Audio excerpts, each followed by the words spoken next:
All India Congress કમિટીના મંત્રી રામકિશન ઊંઝા નડિયાદ કોંગ્રેસની મુલાકાતે નડિયાદ મનપાના આજુબાજુના 10 ગામોમાં પ્રજાલક્ષી કાર્યોને સંગઠન મજબૂત કરવા નવા 10 યુવા કાર્યકરોની નિમણૂક કરાઈ। રામકિશન ઊંઝાએ રાજ્ય સરકારના 9 શહેરને મનપાનો દરજ્જો આપવાના નિર્ણય પર વિકાસના કાર્યોના પ્રશ્નો, સતત થઈ રહેલો ભ્રષ્ટાચાર, આજુબાજુના ગામડાઓ, રોડ રસ્તા અને ગટર વ્યવસ્થાનો અભાવ, પાણી સમસ્યા જેવા મુદ્દાઓ અને નવી રણનીતિ સાથે આગામી ચૂંટણીમાં કોંગ્રેસ મેદાનમાં ઉતરશે। ખેડા જિલ્લા કોંગ્રેસમાં 10 નવા આગેવાનો સાથે ઉપપ્રમુખ તરીકે નિમેશભાઈ પ્રફુલભાઈ પટેલની નિમણૂક કરાઈ। રામકિશન ઊંઝાએ કોંગ્रेसનું ખેસ પહેરાવી નિમણૂક પત્ર આપી તેમને અભિનંદન પાઠવ્યા। पार्टी की बात राहुल जी ने स्पष्टता से उस दिन मंच से कही। मैं सैल्यूट करता हूँ राहुल जी को। इस देश में ऐसे कम ही नेता हुए हैं, इतिहास में भी हुए हैं, जिन्होंने अपनी गलतियों को कबूला है, अपने सहयोगियों की गलतियों को बताया है और खुले मन से जनता के बीच में कहा है कि हमने गलतियां की है। कांग्रेस गुजरात की जनता से कनेक्ट नहीं हो पाई। कांग्रेस ने गुजरात की जनता की भावनाओं को नहीं समझा।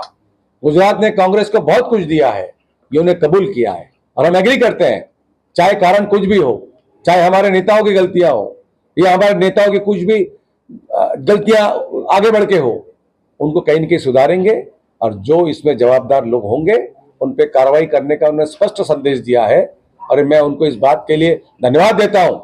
नहीं तो कोई बता दे, इस देश में नेता लोग तो भ्रष्टाचार करते हैं, अपने नेताओं को बचाते हैं, गलतियां छुपाते हैं उनको, और लोगों को जो उनकी गलतियां उजागर करते हैं उनको जेलों में डालते हैं, उन पर सीबीआई की इंक्वायरी करते हैं, उनको ईडी की इंक्वायरी करते हैं।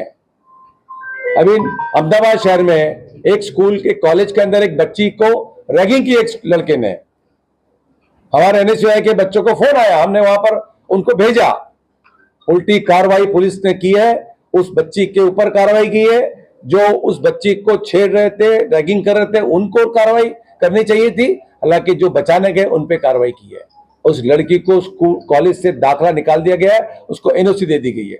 ये हमारी हिंदी संस्कृति सिखाती है, ये सनातन धर्म सिखाता है हमें, ये हमें हिंदू धर्म सिखाता है। किसी बच्चे के साथ अन्याय हो रहा है तो अगर कोई उसको बताने जा रहा है तो उसके ऊपर कार्रवाई करें आप।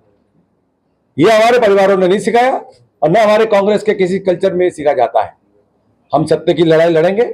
कांग्रेस ने आज तक सत्य की लड़ाई लड़ी है और आज तक बुनियादी सेवाएं लोगों के लिए कैसी होनी चाहिए, इस देश का उदाहरण है कि 100 करोड़ की जनता, 150 करोड़ की जनता, इतने सारे धर्म, इतनी जातियां, इतने सारे लेकर इस देश को लोकतंत्र के अंदर मजबूत किया है और संविधान के अंदर इस देश में काम हुआ है। संविधान नहीं होता तो मुझे लगता है कि मोदी जी प्रधानमंत्री नहीं बनते और यहाँ के पटेल साहब मुख्यमंत्री नहीं बनते। धन्यवाद। देखिए, नडियाद शहर में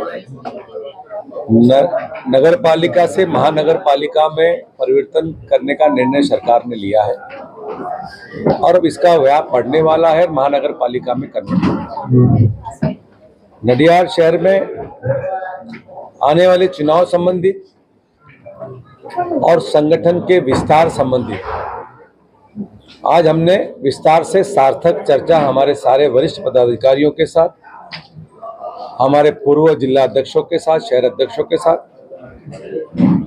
तमाम यहाँ के वरिष्ठ जो हमारे कार्यकर्ता हैं, सभी फ्रंटल, सेल, महिला कांग्रेस, इन सभी के साथ बैठकर चुनाव संबंधित और संगठन के विस्तार संबंधित चर्चा की है। जिस तरह से नडियाद शहर में विकास होना चाहिए, नगर पालिका में भाजपा की सरकार महानगर पालिका में यहाँ पर है।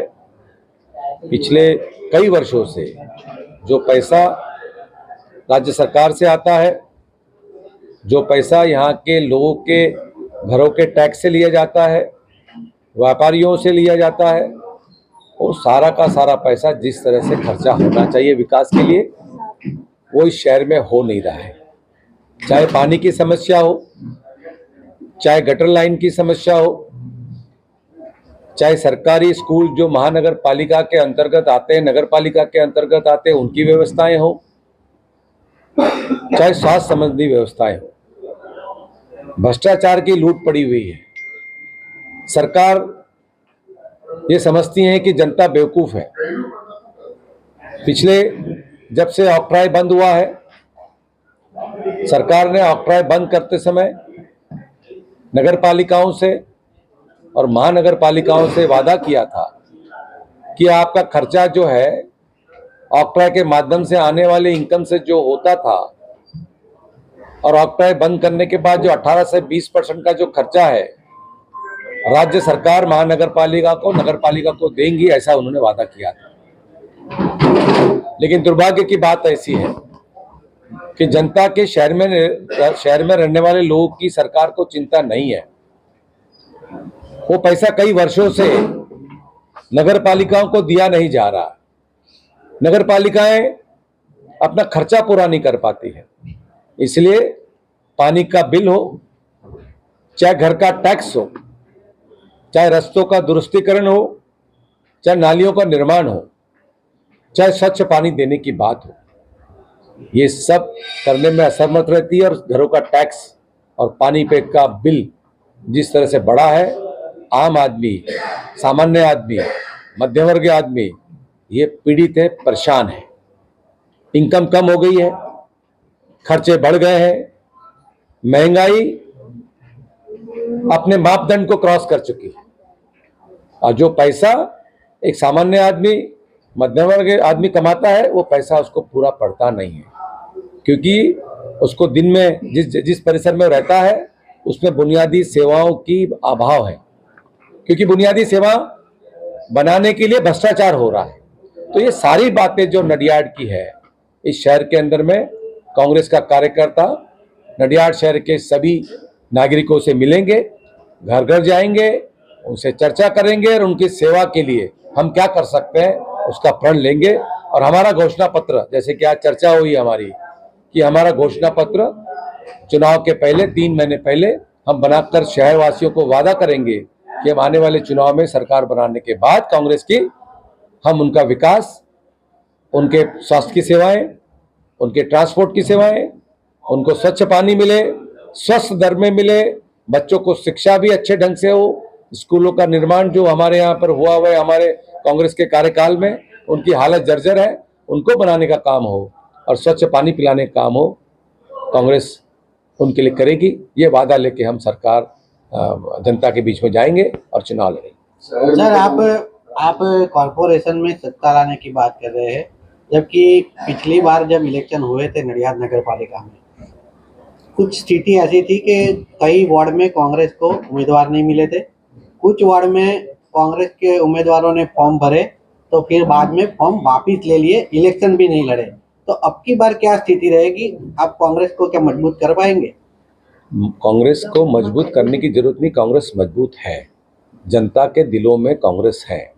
कुछ गलतियां हमारी भी हैं, और जो सत्ता में रहना चाहते हैं, मतों का विभाजन करने का प्रयास करते हैं, ये सारे के सारे उनके हथकंडे हैं।